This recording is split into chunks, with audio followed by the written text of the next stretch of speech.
Hello from Florida. Today I want to discuss with you some secrets to be able to travel like I do and travel the world. People always ask me, how do you do it? How do you travel so much? How can you afford it? Well, today I'm going to teach you some of those secrets, how you can actually travel on a budget and see the world. This is tip number one on how to save money on your travel. The first thing you need to learn is you need to look for packages.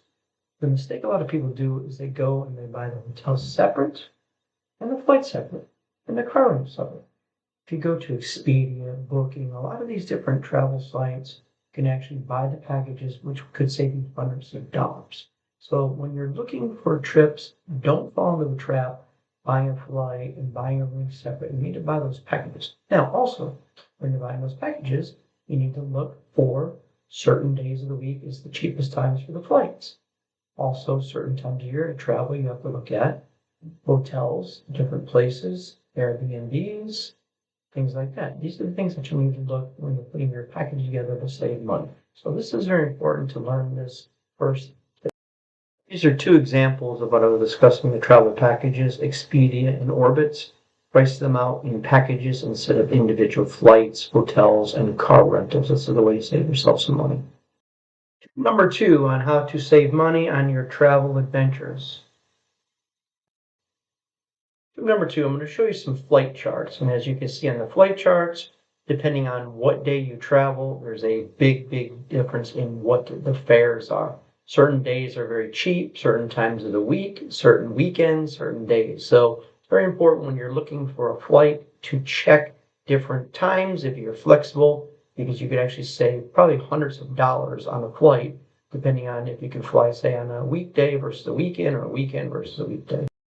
Looking at the two graphs, you can see on different days, there's hundreds of dollars in price differences on the different flights. So very important if you're flexible on your travel dates, please check into this.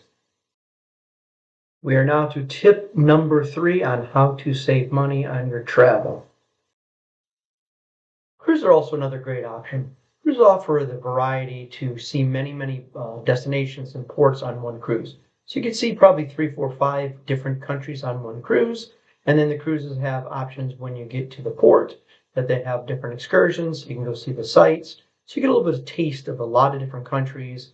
And it's actually a very good option at a good price instead of worrying about flying from country to country and going through the immigration process and all that. So cruises are a nice way to be able to experience a lot of different countries, a lot of different cultures, and at a very discounted price. So MSC and Royal Caribbean and Princess and Celebrity. There's many cruises. I've actually done many cruises. I've done some in the Mediterranean. I've done a lot in the Caribbean.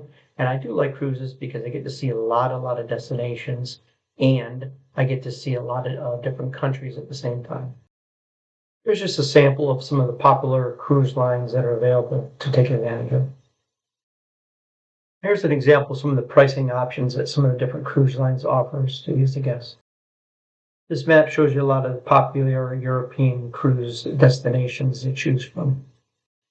I hope you enjoyed this video and you did learn something. So when you're planning your next trip, follow some of these simple tips and you'll definitely save money on your next cruise or your next flight around the world. If you really enjoyed it, please subscribe, share, and like, and I'll see you on your next vacation around the world.